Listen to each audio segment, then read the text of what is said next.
Baik, Assalamualaikum warahmatullahi wabarakatuh. Perkenalkan saya Muhammad Zafar Nabil dari kelas 11B absen 26. Kali ini saya akan membuat video lisan tentang bab 5 bagian B, yaitu reaksi bangsa Indonesia terhadap kemerdekaan Indonesia pada 1945. Oke, kita mulai. Jadi reaksinya itu ada dua. Yang pertama adalah reaksi langsung. Reaksi langsung tuh ada beberapa. Yang pertama adalah Komite Van Akti. Komite Van Akti ini pada 2 September 1945, di mana Angkatan Pemuda Indonesia, terus ada Barisan Rakyat Indonesia dan Barisan Buruh Indonesia bersatu untuk mengadakan adanya Komite Van Akti ini. Lalu ada Keresidenan Jawa, di mana Keresidenan Jawa ini melarang pegawai Jepang untuk beroperasi kembali, dan juga Keresidenan Jawa ini menyatakan tunduk pada pemerintahan negara Indonesia. Lalu ada reaksi langsung oleh Sultan Hamengkubuwono IX, di mana Sultan Hamengkubuwono IX ini menyatakan tiga hal. Yang pertama, negeri Ngayogyakarta, yang menjadikannya Yogyakarta sebagai sebagai daerah istimewa. Lalu ada Sultan Hamengkubuwono ini menyatakan bahwa Sultan Hamengkubuwono IX sebagai kepala daerah Yogyakarta. Lalu Sultan Hamengkubuwono ini dapat langsung berhadapan dengan pemerintah negara Indonesia. Lalu yaitu ada peristiwa lapangan Ikada yang terjadi pada 19 September 1945, di mana pemuda dan bangsa Indonesia menyuruh pemerintah untuk mengadakan rapat akbar di lapangan Ikada, yang dengan tujuan untuk menyuarakan bahwa kemerdekaan Indonesia ini dilakukan oleh tangan dan perjuangan bangsa sendiri, bukan oleh bangsa lain. Lalu yang kedua adalah perlucutan senjata Jepang dan pengambilan aset Jepang, dengan tujuan yaitu yang pertama mendapat persenjataan Jepang, yang kedua adalah mencegah senjata digunakan dan dimiliki oleh bangsa Jepang, dan yang ketiga adalah mencegah pembunuhan yang dilakukan oleh bangsa Jepang.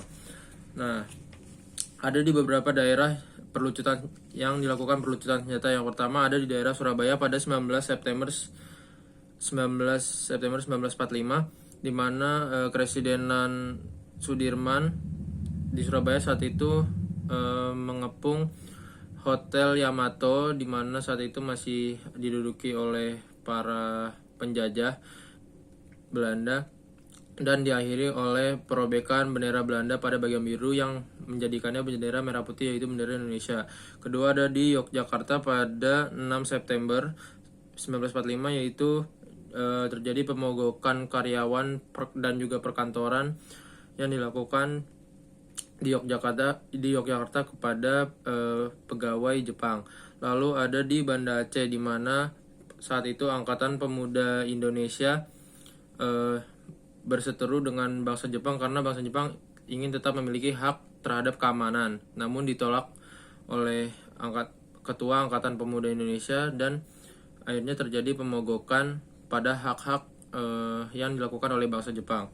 Lalu ada lagi pada Sumatera Selatan, di mana Keresidenan Sumatera Selatan ini mengadakan upacara dan juga rapat akbar dan menyatakan bahwa Keresidenan Sumatera Selatan ini tunduk sepenuhnya kepada pemerintah pusat negara Indonesia. Lalu ada di Semarang, yaitu adalah peperangan 5 hari antara bangsa Indonesia di bagian Semarang dengan 400 tawanan Jepang yang kabur, yang akhirnya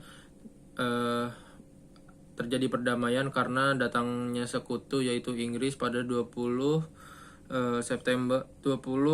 Oktober 1945. Lalu ada lagi di Kalimantan. Di Kalimantan ini menggelar rapat akbar, di mana setelah rapat akbar dan pernyataan kemerdekaan, mereka mengarak-arakkan bendera negara Indonesia, bendera merah putih. Lalu ada lagi di Sulawesi. Di Sulawesi ini Keresidenan Sulawesi menyuruh dan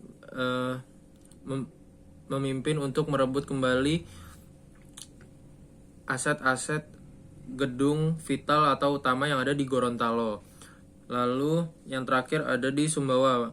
Rakyat Sumbawa saat itu beramai-ramai untuk bersuara untuk terjadinya pemogokan dan pengusiran bangsa Jepang dari segala hak yang dilakukannya pada daerah Sumbawa saat itu. Oke, mungkin itu tadi adalah pembahasan lisan dari bab 5 bagian B. Kurang lebihnya mohon maaf. Wassalamualaikum warahmatullahi wabarakatuh.